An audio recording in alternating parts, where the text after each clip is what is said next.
Ambati silks Kanchipuram sorry store now in Vijayawada. Exclusive పట్టు saris, సల్వాస్ and lehengas. విశ్వాంతరాళంలో రేపు ఒక అపూర్వ ఘట్టం ఆవిష్కృతం కాబోతోంది. అనంతమైన ఆకాశంలో గ్రహాలన్నీ ఒకే వరుసలో కొలువుతీరి ఖగోళ ప్రేమికులను అబ్బురపరచనున్నాయి. సౌర కుటుంబంలోని ప్రధాన గ్రహాలైన బృహస్పతి, బుధుడు, యురేనస్, నెప్ట్యూన్, శుక్రుడు, శని ఒకే సరళ రేఖపైకి రానున్నాయి.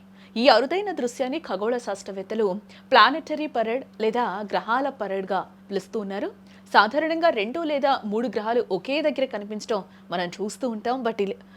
బట్ ఇలా 6 గ్రహాలు ఒకే వరుసలో కనువిందు చేయడం అనేది చాలా అరుదుగా సంభవించే విశేషం. రేపు సూర్యాస్తమయం తర్వాత ఆకాశం గనుక మేఘాలు లేకుండా స్పష్టంగా ఉంటే ఈ అద్భుతాన్ని మన కళ్ళారా వీక్షించవచ్చు. ముఖ్యంగా పశ్చిమ దిశ వైపు ఆకాశం వైపు చూస్తే బుధుడు, శుక్రుడు, బృహస్పతి, శని గ్రహాలు మనకు నేరుగా కనిపిస్తాయి.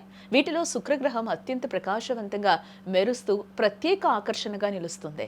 ఈ అద్భుతమైన పరేడ్లో పాలు పంచుకుంటున్న గ్రహాలన్నీ వాటి కక్షల్లో తిరుగుతున్నప్పటికీ భూమి నుండి చూసే మనకు మాత్రం అవి ఒకే లైన్లో ఉన్నట్లు భ్రమ కలిగిస్తాయి. ఇది ఒక రకమైన ఆప్టికల్ ఇల్యూజన్ అని శాస్త్రవేత్తలు చెప్తూ ఉన్నారు.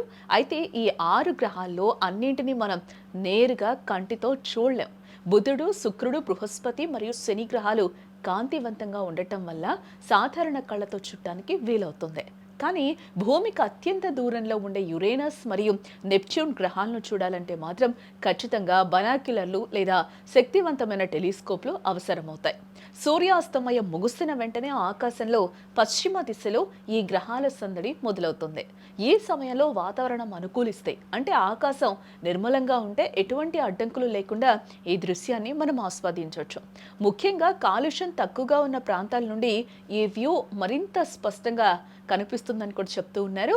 ఈ గ్రహాల పరేడ్ వెనుక ఉన్న సైన్స్ను పరిశీలిస్తే ఇవన్నీ సూర్యుని చుట్టూ తిరుగుతున్న క్రమంలో ఒకే వరుసలోకి వచ్చినట్లు అనిపిస్తుంది. శాస్త్రవేత్తల ప్రకారం ఇలా గ్రహాలన్నీ ఒకే వరుసలోకి రావటం వల్ల భూమిపై ఎటువంటి భౌతిక లేదా ప్రకృతి విపత్తులు సంభవించే అవకాశం లేదు.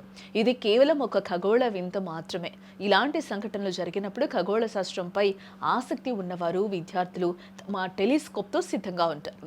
ఈ పెరెడ్ను ఫోటోలు తీయడానికి కూడా ఇదొక మంచి అవకాశం. గ్రహాలు ఒకదాని వెంట ఒకటి వరుసగా పేర్చినట్లు ఉండటం వల్ల ఆకాశం ఒక పెద్ద స్టేజ్ లాగా మారుతుంది. ముఖ్యంగా గ్రామీణ ప్రాంతాల్లో ఉన్న వారికి నగరాల్లో ఉండే లైట్ల వెలుతురు అంతగా ఉండదు కాబట్టి వారికి ఈ దృశ్యం మరింత అద్భుతంగా కనిపిస్తుంది. కాబట్టి రేపు సాయంత్రం మీ పనులని త్వరగా ముగించుకొని ఆకాశం వైపు ఓసారి చూడండి. ఎందుకంటే ఇలాంటి అరుదైన దృశ్యాలు మళ్ళీ రావు కదా.